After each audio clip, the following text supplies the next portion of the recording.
नमस्कार, स्वागत है हमारे इस यूट्यूब चैनल एग्ज़ाम फैमिली पर।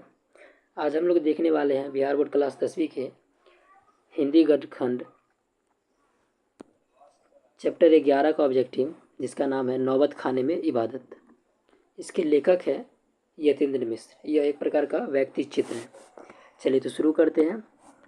पहला प्रश्न है हमारा, नौबत खाने में इबादत साहित्य की कौन सी विधा है? नौबत खाने में इबादत साहित्य की कौन सी विधा है? तो यह एक व्यक्ति चित्र है। इसका आंसर हो जाएगा ऑप्शन सी।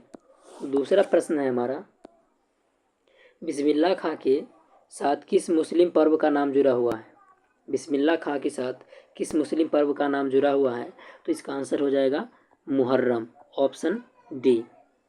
अगला प्रश्न है हमारा, नौबत खाने में इबादत पाठ के लेखक कौन है? नौबत खाने में इबादत पाठ के लेखक है यतीन्द्र मिश्र। यतीन्द्र मिश्र के द्वारा यह व्यक्ति चित्र लिखा गया है। अगला प्रश्न है हमारा, बिस्मिल्लाह खां का जन्म कहाँ हुआ था? जगह का नाम बताना है। तो इसका आंसर हो जाएगा डुमराव।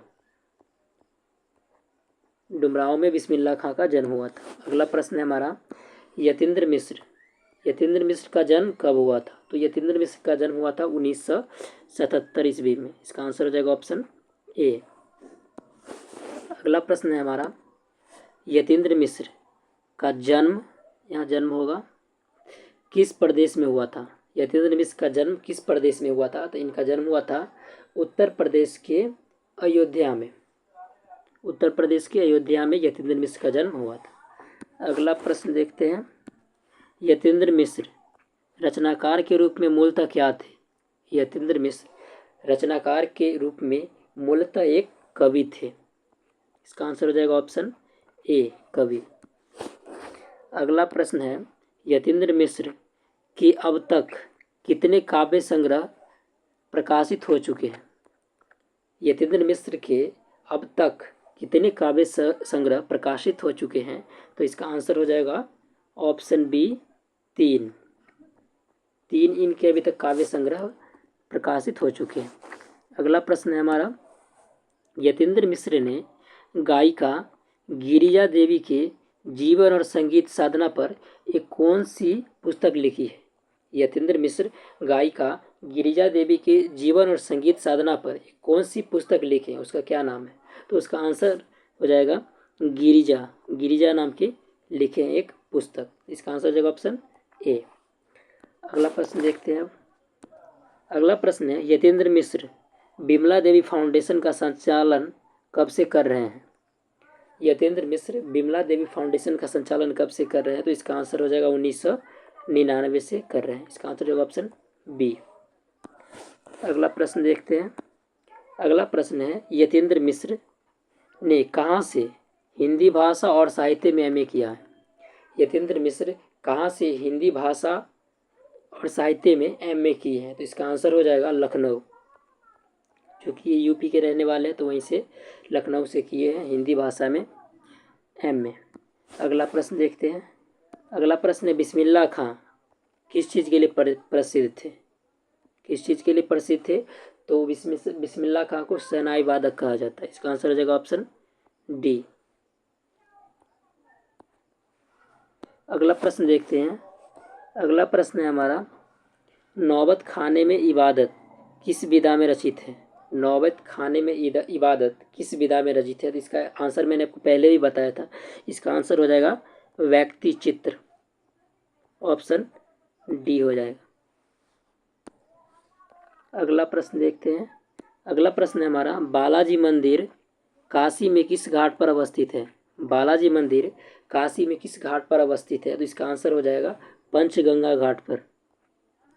किस पर है? पंचगंगा घाट पर बालाजी मंदिर जो है यह काशी में स्थित है। अगला प्रश्न है हमारा, उस्ताद बिस्मिल्लाह खां के बचपन का नाम क्या है? उस्ताद बिस्मिल्लाह खां के बचपन का नाम था कमरुद्दीन। इसका आंसर हो जाएगा ऑप्शन सी, कमरुद्दीन। चलिए अगला प्रश्न देखते हैं। अगला है हमारा 16 नंबर प्रश्न, बिस्मिल्लाह खां बाल्यकाल में कितने वर्ष डुमराव में बिताकर काशी में रहने के लिए चले गए थे? बिस्मिल्लाह खां बाल्यकाल में कितने वर्ष तक डुमराव में बिताकर काशी में रहने के लिए चले गए थे? तो इसका आंसर हो जाएगा 5 से 6 वर्ष। इसका आंसर हो जाएगा 5 से 6 वर्ष तक वो डुमराव में बिता करके काशी चले गए थे। अगला प्रश्न देखते हैं हम। अगला प्रश्न है हमारा, शहनाई के रीढ़ किस तरह के पौधे से तैयार किया जाता है? शहनाई में जो रीढ़ का इस्तेमाल किया जाता है वो किस तरह के पौधे से बनाया जाता है? तो इसका आंसर हो जाएगा नरकट। नरकट नामक एक पौधा होता है जिसे क्या होती है, शहनाई की रीढ़ तैयार की जाती है। अगला प्रश्न है हमारा, शहनाई को संगीत शास्त्र के अंतर्गत किन वाद्य यंत्रों में गिना जाता है? शहनाई को संगीत शास्त्र के अंतर्गत किन वाद्य यंत्रों में गिना जाता है? तो इसका आंसर हो जाएगा सुशिर वाद्य। ऑप्शन सी इसका आंसर हो जाएगा। अगला प्रश्न देखते हैं। यहाँ पर होगा, फूंक कर बजाए जाने वाले वाहों में शाह की उपाधि किसे दिया जाता है? फूंक कर बजाए जाने वाले वाद्य यंत्रों में शाह की उपाधि किसे दिया जाता है? तो इसका आंसर हो जाएगा शहनाई को। यहाँ पर होगा वादो। चलिए अगला प्रश्न देखते हैं। अगला प्रश्न है, बिस्मिल्लाह खां और शहनाई के साथ किस मुस्लिम पर्व का नाम जुड़ा है? तो इसका आंसर मैंने भी थोड़ी देर पहले भी बताया था। इसका आंसर हो जाएगा मुहर्रम। Option C. चलिए अगला प्रश्न देखते हैं। अगला प्रश्न है हमारा, नौबत खाना। नौबत खाना का अर्थ क्या होता है? तो नौबत खाना का अर्थ होता है प्रवेश द्वार के ऊपर मंगल ध्वनि बजाने का स्थान। चलिए अगला प्रश्न देखते हैं। अगला प्रश्न है हमारा, इबादत का अर्थ क्या होता है? इबादत का अर्थ क्या होता है? तो इबादत का अर्थ होता है उपासना करना। इसका आंसर हो जाएगा ऑप्शन ए। अगला प्रश्न है, मुहर्रम की कौन सी तारीख, मुहर्रम की कौन सी तारीख बिस्मिल्लाह खां के किस खास महत्व की होती थी? तो इसका आंसर हो जाएगा 8वीं। 8वीं जो तारीख होती थी वो क्या होती थी, बिस्मिल्लाह खां के लिए खास महत्व की होती थी। अगला हमारा प्रश्न है, बिस्मिल्लाह खां के परदादा का नाम क्या था? बिस्मिल्लाह खां के परदादा का नाम था उस्ताद सलाद हुसैन। चलिए अगला प्रश्न देखते हैं। अगला प्रश्न है हमारा, बिस्मिल्लाह खां के मामा का नाम क्या था? बिस्मिल्लाह खां के मामा का नाम था सादिक हुसैन। अगला प्रश्न है, बिस्मिल्लाह खां का जन्म हुआ था, जगह का नाम बताना है कि बिस्मिल्लाह खां का जन्म कहाँ हुआ था। इनका जन्म हुआ था डुमराव, जो कहाँ पड़ता है, बिहार में ही पड़ता है। इसका आंसर हो जाएगा ऑप्शन डी। अगला प्रश्न है, रसूलन बाई थी, रसूलन बाई क्या थी? तो इसका आंसर हो जाएगा गायिका। ये दो बहनें थी, रसूलन बाई और बतुलन बाई। ये दोनों क्या करती थी, गीत गाया करती थी। अगला प्रश्न है हमारा, सुलोचना कौन थी? सुलोचना कौन थी? तो सुलोचना एक अभिनेत्री थी। इसका आंसर हो जाएगा ऑप्शन ए, अभिनेत्री। अगला प्रश्न है हमारा, पक्का महाल। पक्का महाल क्या है? तो पक्का महाल यह काशी विश्वनाथ से लगा हुआ एक इलाका था। पक्का महल जो था वो क्या था, काशी विश्वनाथ से लगा हुआ एक इलाका था, सटा हुआ। अगला प्रश्न है, बिस्मिल्लाह खां का निधन कब हुआ? बिस्मिल्लाह खां का निधन हुआ था 21 अगस्त 2006 ईस्वी को। इस 21 अगस्त 2006 ईस्वी को बिस्मिल्लाह खां की मृत्यु हुई थी। चलिए अगला प्रश्न है हमारा, कुलसुम कौन थी? कुलसुम कौन थी? इसका आंसर हो जाएगा हलवाइन। कुलसुम कौन थी? एक हलवाइन थे। अगला प्रश्न है हमारा, बिस्मिल्लाह खां के पिताजी कहाँ शहनाई बजाते थे? बिस्मिल्लाह खां के पिताजी कहाँ शहनाई बजाते थे? तो इसका आंसर हो जाएगा मंदिर में। वो मंदिर में क्या करते थे, शहनाई बजाने का काम करते थे। उसके बाद बिस्मिल्लाह खां भी अपने पिताजी के ही तरह वो भी क्या करते थे, मंदिरों में जा कर के शहनाई बजाते थे। चलिए अगला प्रश्न है हमारा, शाहने की उपाधि किसे दी गई? शाहने की उपाधि किसे दी गई थी? तो इसका आंसर हो जाएगा शहनाई को।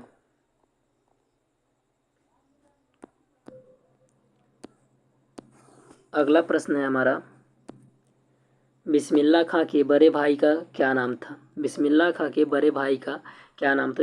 इसका आंसर हो जाएगा शमसुद्दीन। बिस्मिल्लाह खां के बड़े भाई साहब का नाम था शमसुद्दीन। अगला प्रश्न देखते हैं अब। अगला प्रश्न है हमारा, बिस्मिल्लाह खां के ख़ानदान का कोई भी सदस्य किस दिन शहनाई नहीं बजाता था? बिस्मिल्लाह खां के ख़ानदान के जितने भी सदस्य थे वो किस दिन शहनाई नहीं बजाते थे? तो इसका आंसर हो जाएगा मुहर्रम के दिन। किस दिन? मुहर्रम के दिन बिस्मिल्लाह खां के घर के जितने भी सदस्य थे वो शहनाई नहीं बजाते थे। अगला प्रश्न है हमारा, बिस्मिल्लाह खां को किस चीज़ का बुखार था? बिस्मिल्लाह खां को किस चीज़ का बुखार था? तो इसका आंसर क्या हो जाएगा? फिल्म देखने का। बुखार कहने का अर्थ है कि शौक, तो किस इसका आंसर क्या हो जाएगा? फिल्म देखने का। चलिए अगला प्रश्न देखते हैं। अगला प्रश्न है, यदा कदा। यदा कदा किस लेखक की काव्य संग्रह है? यदा कदा किस लेखक की काव्य संग्रह है? तो इसका आंसर हो जाएगा यतीन्द्र मिश्र। ऑप्शन ए यतीन्द्र मिश्र। अगला प्रश्न है हमारा, बिस्मिल्लाह खां को बालाजी मंदिर में शहनाई बजाने पर कितनी मेहनताना मिलती थी? बिस्मिल्लाह खां को बालाजी मंदिर में शहनाई बजाने पर कितनी मेहनताना मिलती थी? तो इसका आंसर हो जाएगा 8 आना। कितना मिलता था? 8 आना मिलता था। इसका आंसर हो जाएगा ऑप्शन बी। चलिए अगला प्रश्न देखते हैं। अगला प्रश्न है हमारा, शहनाई बजाने के लिए क्या क्या चीज़ का प्रयोग होता था? शहनाई बजाने के लिए किस चीज़ का प्रयोग किया जाता? तो इसका आंसर हो जाएगा रीड। रीड यह एक प्रकार का पौधा है जिसका प्रयोग हम लोग किस चीज़ में करते थे? शहनाई में करते हैं। चलिए अगला प्रश्न देखते हैं। अगला प्रश्न है हमारा, बालाजी मंदिर तक जाने के लिए कितने रास्ते हैं? बताना है कि बालाजी मंदिर जो थी वहाँ पर जाने के लिए कितने रास्ते थे? तो इसका आंसर हो जाएगा 2 रास्ते थे बालाजी मंदिर तक जाने के लिए। अगला प्रश्न है हमारा, किस देश में फूंक कर बजाए जाने वाले वाद्य यंत्र को नथ बोलते हैं? किस देश में फूंक कर बजाए जाने वाले वाद्य यंत्र को नथ बोला जाता है? तो इसका आंसर हो जाएगा अरब में। अरब में क्या होते हैं? जो फूंक कर वाद्य यंत्र बजाए जाते हैं उन्हें क्या कहा जाता है? नथ। अगला प्रश्न और अंतिम प्रश्न हम देखते हैं। अगला प्रश्न है हमारा, काशी किसकी पाठशाला है? काशी किसकी पाठशाला है?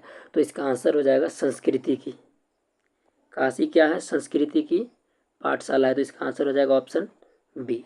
चलिए तो आज के लिए इतना ही रहने देते हैं, फिर मिलते हैं नेक्स्ट वीडियो में। फिलहाल के लिए धन्यवाद।